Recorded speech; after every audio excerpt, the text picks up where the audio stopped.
Hi, everybody. This is another edition of Fantasy Huddle. I'm Randy Shaver, along with Kevin Gorg. Our show sponsored by Aquarius Home Services. We're here in the Aquarius Home Services studio. Also, Minnesota Masonic Charities, 10K Construction, and Lexus of Wayzata and Maplewood. Well, we're doing this show on Wednesday morning, and the news just broke this morning about Adam Thielen, and the Vikings make a trade for the 35-year-old receiver to jump on board. Jordan Addison out for the first 3 games because of the suspension.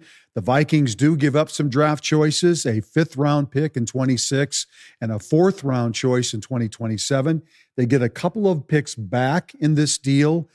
Your overall thoughts about the Thielen trade? Well, I'm excited for the Vikings. I think it's a really good football move for Minnesota. On a fantasy perspective, we'll get into it a little bit here.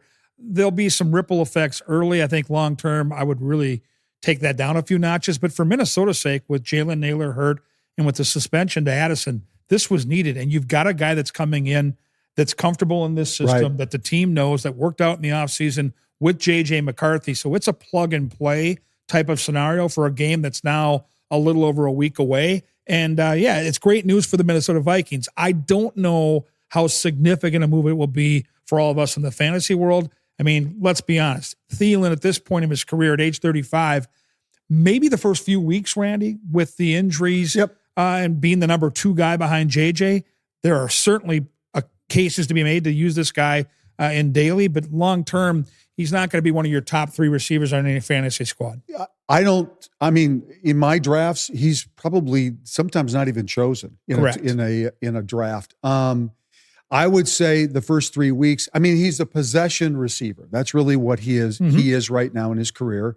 And maybe J.J. McCarthy needs that kind of guy as a safety blanket for him early in the season. When Addison comes back, probably will reduce his value even more fantasy-wise, but I agree. It's a great football move for this team, and it's a great move for Adam too. I know Adam and his family, this is where they want to be. He's from Detroit Lakes. This is home for him, and so there's good feelings all around in this trade.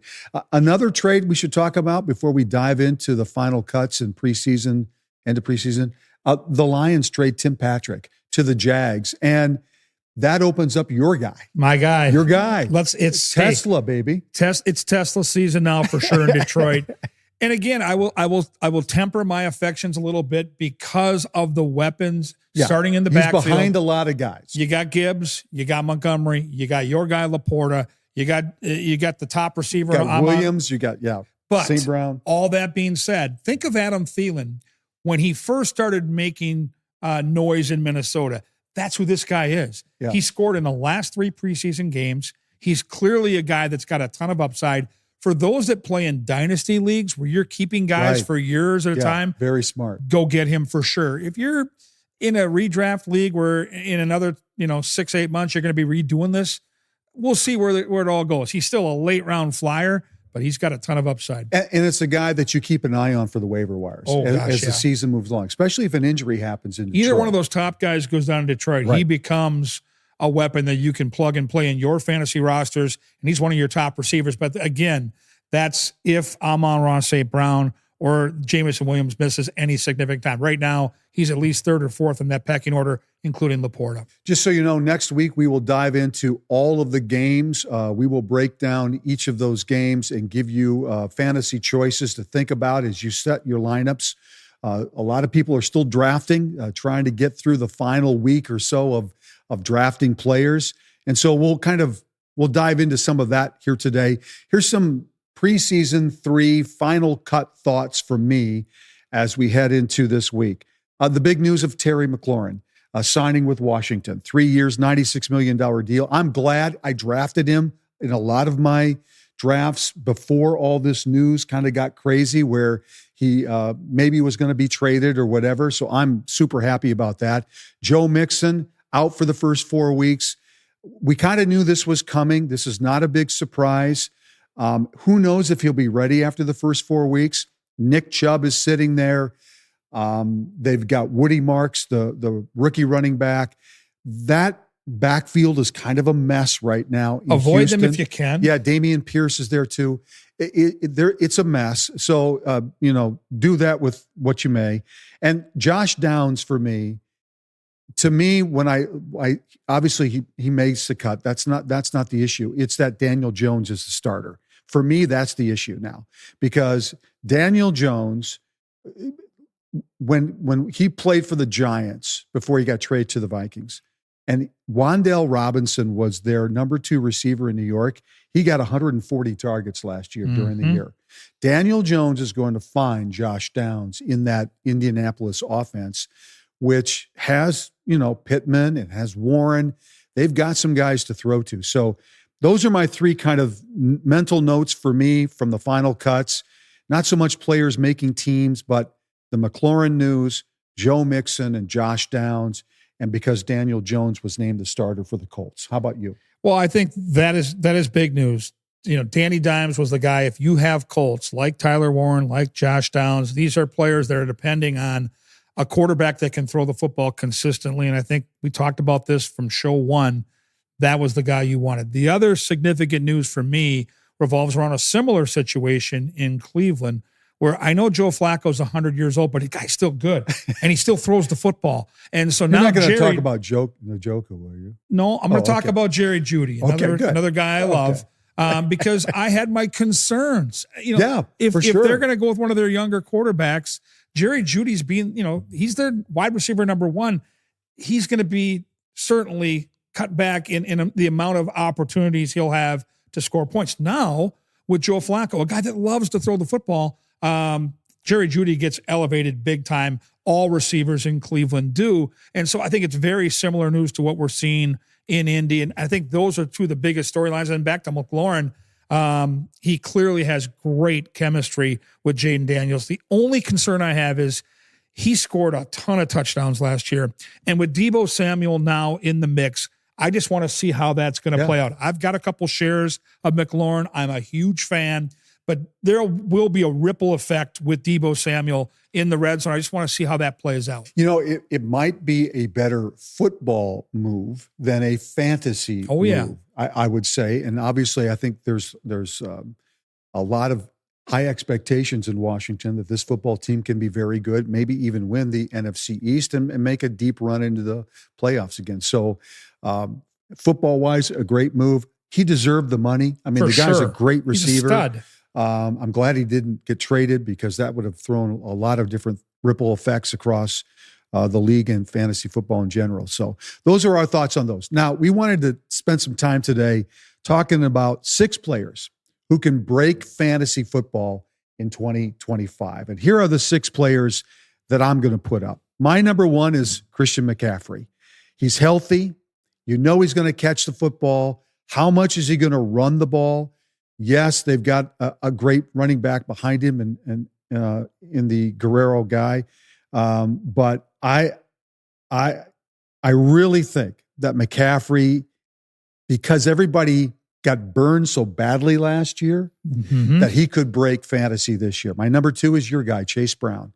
I think people early in drafts avoided him. I think he's picked up a lot of steam over the last couple of weeks. I think he's a guy that could break it. My 3rd guy is Drake London. He had 100 catches last year, highest red zone target share in 2024. He's got Penix as the quarterback. I think I've got Drake London in quite a few of my leagues. I'm super high on him. My 4th guy is Kenneth Walker from Seattle. Yeah, I know. Ooh. He's injury prone. No, hear me out. Injury prone. But when he's healthy, he's really super good, especially fantasy related. So, we're talking about guys that could break fantasy, guys that maybe you're afraid to take, or, maybe you only have them in 1 or 2 of your leagues, but could, you could be a league winner. If Walker plays 17 games, I am with you, Randy. Yep. He has the skill set to break it, because if you get him middle part of your draft, and there is a lot of apprehension around Kenneth Walker, my reaction, I think, is more the norm. If he ends up playing 17 games and being a top 2 or 3 running back in the league, that's how you win in fantasy football. Yep. My number 5 is Drake May. Oh, yes. I don't like him. I don't have him on many teams, and that's why I put him on this list, because he'll probably break me. He'll probably break me this year. So that's why I put Drake May, the quarterback for New England. And my number 6 is Trey McBride, the tight end for Arizona. And the reason why, 29% target share last year with the Cardinals. He's got a path to 100 receptions.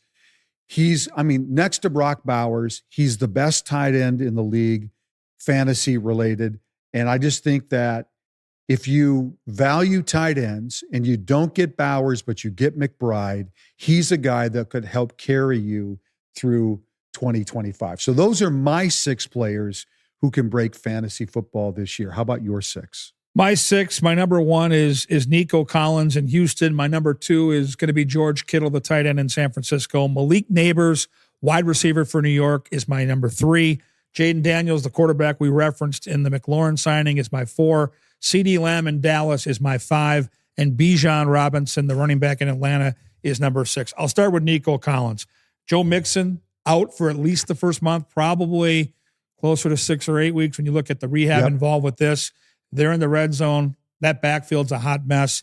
This is the guy that's going to, I think he legitimately could score 15 to 20 touchdowns. They have a talented quarterback. They don't have a tight end that they trust in the red zone. Nico Collins, to me, is such a potential league winner for you. George Kittle in San Francisco, no Deebo Samuels we talked about now in the red zone. You've got, Christian McCaffrey, who they're going to try to keep healthy, maybe a few less touches in that smaller area of the field. And they are favored, Randy, right now in Vegas. In 15 of their 17 games, San Fran has a soft schedule. Kittle should have a huge year. Malik Neighbors, to me, this guy had 170 targets as a rookie. Just got to get the ball to him, though. That's going to be the question. Look who his quarterbacks were last year. Something called Danny DeVito was back there slinging Jersey Mike subs. Like, this guy blew up last year, and he had no quarterback play. Now he's, I think, got 2 guys in Russell Wilson and Jackson Dart that are actually legitimate quarterbacks. Malik Neighbors could be huge this year.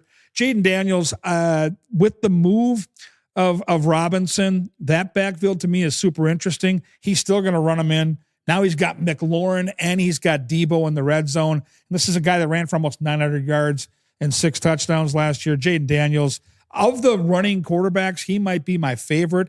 And that's saying something when you think of how good Lamar and Josh and those guys are. I went to CeeDee Lamb in Dallas. I have no shares of this guy yet, Randy. I've got half my drafts coming this weekend. Dallas scares me.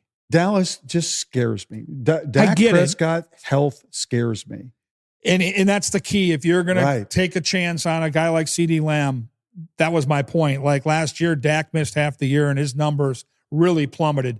2 years ago with Dak Prescott, 1,749 yards, 135 catches, and 12 TDs. And now we're going to add George Pickens to take some pressure in that coverage off of CeeDee Lamb. Again, boomer bust. This guy could blow up fantasy. And Bijan Robinson, if you like a guy that consistently produces, he's played in 17 games in both of his first 2 seasons. He's only 23 years old. The rushing numbers are obvious. 1,456 yards, 14 touchdowns. But I think they have now the opportunity to play him a little more. He only had 61 catches last year and only caught 1 touchdown pass. Those numbers are going up. And if they go up and the rushing maintains, you're looking at a running back that might surpass 20 touchdowns. That's the kind of guy that can anchor a championship. And if you're picking first in your draft this weekend, I understand Jamar Chase is the obvious pick. Do not be afraid to take Bijan Robinson. I think there's a lot of people that have, and we've talked about this on numerous shows already, that the thought process of should I take receivers early, take running backs? So it's kind of a mixed bag. Yeah. I think we're seeing the running back position come back in the first 15 picks of fantasy football and be more prevalent, where a couple of years ago, it was like receivers straight through for like the first 6, 7 picks. Not that case right now. And Bijan's one of the reasons why. He absolutely is. Yep. And if you really think about, and what I remind people of in all of your drafts, most of these leagues you've been in for a few years and you've got some comfort level, think about the waiver wire. When there is a running back available that's going to be the number 1 running back, or a receiver that's going to be the number 1 receiver, I'm going to tell you 99 out of 100 times that running back's going to be harder to get. And you look at a lot of these now waiver wires where you have X amount of dollars to spend and bid blindly. Running backs are harder to come by. There are just more receivers in the league that can get you. We'll use Adam Thielen as an obvious choice. Right. Let's just say Addison's back, and middle of the year, you lose a couple of your receivers, and you're looking for a plug-and-play guy that can get you 4 to 6 catches, maybe a touchdown every other week. Guys like Adam Thielen are out there. They're easy to find.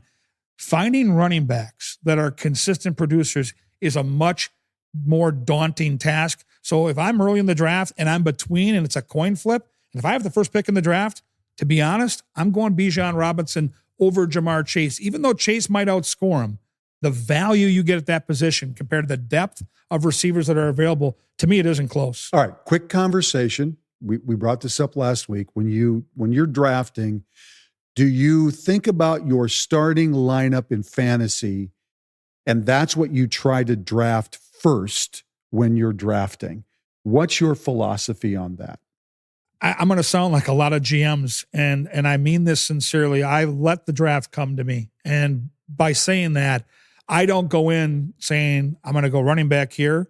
I'm going to go running back here. Now I've got to fill the receiver. Yep. I don't want to get locked into that. I want to have the freedom if a certain player falls down. And when I go into a draft, I've got guys that I highlight that I'm looking for and guys I'm looking to avoid. And sometimes just the way it falls, you're going to put yourself, at least I do it, I'm going to put myself, Randy, in a position where I might start the draft having way too many at one spot, knowing that depth at one position can be an asset, especially when you start talking about trades. I love making trades in fantasy. It's one of the most enjoyable aspects for me of playing the game. But no, I'll let the draft come to me. I will take the player that I most want, regardless of position, until we get into the back half of the draft. Now I start to focus in on, okay, I need to have a legitimate backup. I've got a quarterback like Tua in Miami that tends to get hurt. Right. Now I've got to have a reliable backup. Okay, good. I can go get Jordan Love here. And I start to kind of piece the roster together. First half of the draft, I am taking the best,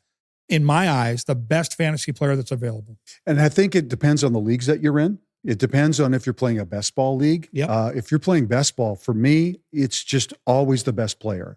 I don't even think about 100%. because I'm not setting that lineup anyway. The computer is setting my lineup for me. So that's a total, I'm talking about more where you are going to set your lineup every week and how you're drafting.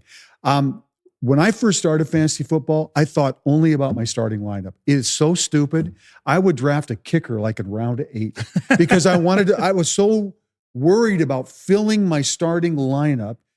And I had some success doing that, but I've learned now over the year, and it's been a very hard concept for me to wait until rounds 14 and 15 to take a kicker and a defense to fill that starting lineup. I think depth at running back, this is what I've found in my drafts, is probably for me, the most important thing to make sure that I get in my drafts. Even more important than what my starting lineup would look like. And I'm talking about when I can set my lineup. So I'm only picking about 15, 16 players. I want depth at running back. I want to first of all, I look at those bye weeks. I pay attention to that. I try not to make that be something that changes my mind about players, but I am cognizant of that, and you have to be. But I try to get depth at running back. That to me, and I agree with you, in fantasy football, to me, that's the hardest thing to come up with is quality depth at that running back position. And I urge all of you as you get ready for your drafts this week, and as you start to pile together these lists. And I hope you're going to go to our website Talk North and download our cheat sheet. It's been updated this week. Fresh opinions are there and waiting for you. But have a game plan and know, okay, I want depth at running back. I want to take some chances at receiver.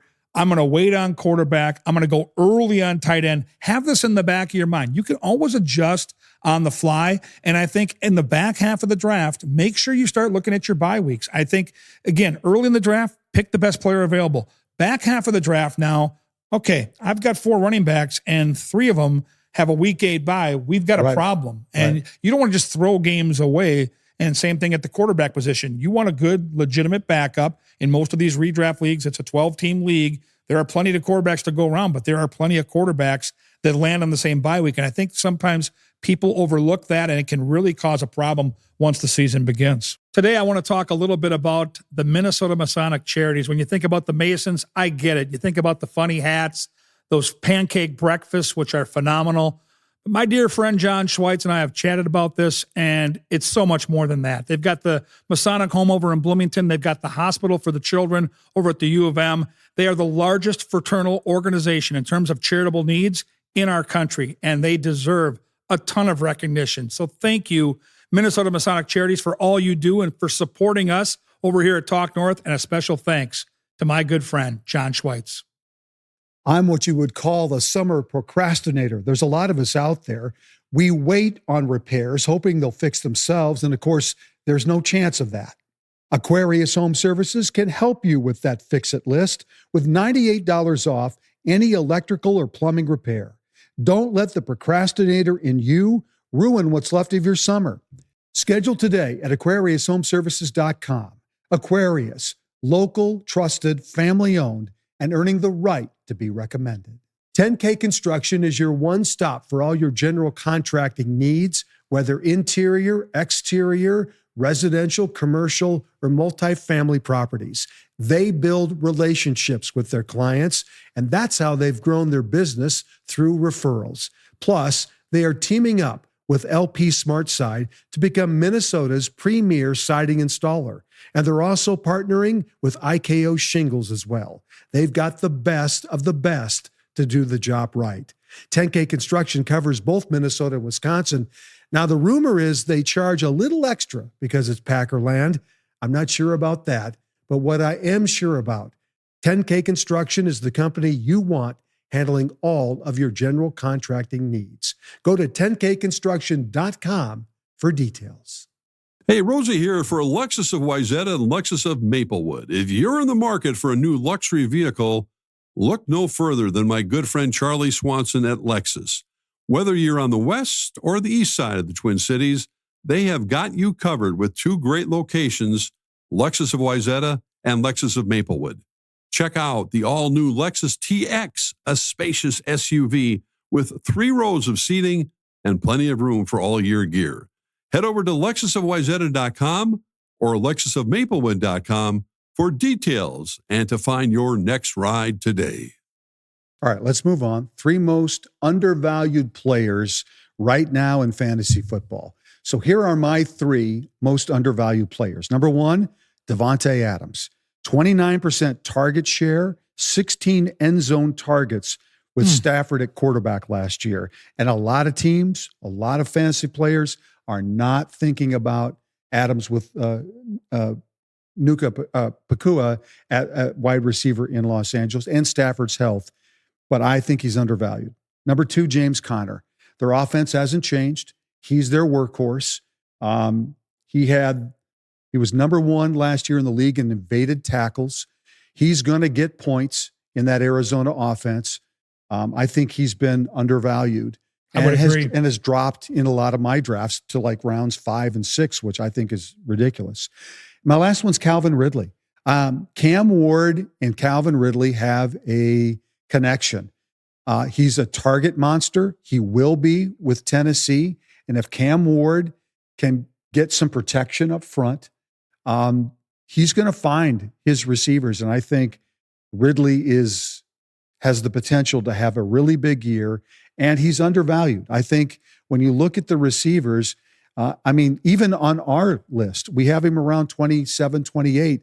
He might have to be moved up, before your draft. And just think about, he's the number 1 guy in Tennessee, and Cam Ward has really proven himself to be a steady influence in that Tennessee offense. So those are my 3. I look at Ridley and Adams as being very similar guys. I think a lot of times all of us get trapped in fantasy with the new shiny toy, right, and trying to make a splash when Captain Reliable and all 3 of your guys fit this category. Like, these guys are proven commodities and they're all in good situations. I love your 3 picks. Calvin Ridley's a guy that nobody's talking about, and this guy could be sitting on a 15 touchdown season. And I think the kid at quarterback has a ton of potential. I like the list. I went with 3 guys, 2 a little off the radar, 1 that I'm shocked is being overlooked. But I'll start with Evan Ingram, the tight end in Denver. He's going off the board at around 13 or 14 on the depth chart at the tight end position, which I don't understand. Sean Payton's a coach that's always driven his offense through the tight end. Think back to his days. They specifically went to go get him. And they spent $23 million on this guy for a 2-year contract. Bo Nix is a very good quarterback. And outside of Cortland Sutton, who in the Broncos is going to get the football? This is the guy. Like, trust me, Evan Ingram's a double-digit touchdown guy, and he's being drafted on the back half of the tight end board, which blows my mind. I think he's a top 10 tight end in fantasy this year. Now, you're going to hear Derrick Henry come up, and you're going to think, well, why is Gork picking Derrick Henry? He's one of the best football players in the league. He is, but why is he going off the board as running back 9, 10, 11, or 12 in almost every draft? He's averaging around the 10th spot on most boards at the running back position. This is a guy last year. This is the average game for Derrick Henry. 113 yards and a touchdown per game. That's only rushing. That's not even the receiving part of the game. That's 17.3 fantasy points in a full point PPR scenario that you can bank on every game. He's a top 5 running back. There's no discussion. And he's still being drafted 9, 10, 11. Don't you think people look at his age? They look at Lamar Jackson stealing few things. He does. But I agree with you. I mean, I love that pick as being undervalued, even though fantasy players probably don't think of him as undervalued. They're not taking him probably where he deserves to be. And I'll use the shiny toy this way. Everybody loves, I got more buddies that have texted me about it, and I think Ashton Genty is a wonderful player. It's going to work out great in Vegas. But think of red zone opportunities. The Raiders and the Ravens. It's probably 2-1 Ravens in red zone opportunities. So even if Lamar Jackson steals a few, you want Derrick Henry over Ashton Genty, and please trust me, I know I'm right. Final one is Josh Downs. You mentioned him already. We have a legitimate quarterback. He missed 3 games last year. He's going to be healthy. He had 107 targets last year, and he's got a better quarterback situation. Going off the board around wide receiver 48. Are you joking? Like, this guy 100% will be a top 30 receiver. Go get Josh Downs. We've both talked about it today. One last comment about Derrick Henry is that their backup, it's not a platoon situation in Baltimore. He is the clear number 1 running back. And the only way Justin Hill is getting on the field or Keaton Mitchell is if Henry needs a quick rest or he gets hurt. So he's going to be there. Have you seen those videos of him in the offseason working out? It's unbelievable what he goes through. We can't factor in his age because he doesn't look or act or play like a guy his age. He is a very unique specimen. He is a Hall of Fame running back that basically has broken the code at that position. Normally, when you're in your late 20s, it's over for you at running back. He just keeps getting better, and last year is living proof of that. All right. We're out of here for this show. A reminder, next week, we are going to break down each of the games. Kevin and I have split up the schedule, and we're going to give you our thoughts on which players to play, which players to stay away from. We're also going to pick our best starting lineup for fantasy football. If and we'll keep it within reason. I'm not going to play all the greatest players in my lineup. We'll try to mix it up a little bit. Daily fantasy. Kevin and I will give you some ideas and some thoughts on daily fantasy. We'll use FanDuel as our, unless you want to do DraftKings, we'll use FanDuel I'm good as with either one. I use them both. Yeah, we'll use FanDuel as our pricing, and we'll come back with that next week. And we play each other week one in the Talk North League. So we'll have some, I'm sure, some garbage conversation going back and forth. Maybe I can trade for David Njoku. I got a guy in the room right now that's got him. Maybe I can take that and really slam dunk. And we will have, I'm sure we'll put a little bet down on our opening game for sure in our Talk North League. All right, that's it for this week's edition of Fantasy Huddle. My thanks to Aquarius Home Services, Minnesota Masonic Charities, 10K Construction, and Lexus of Wayzata and Maplewood. And we will see you next week. Good luck in your drafts this week.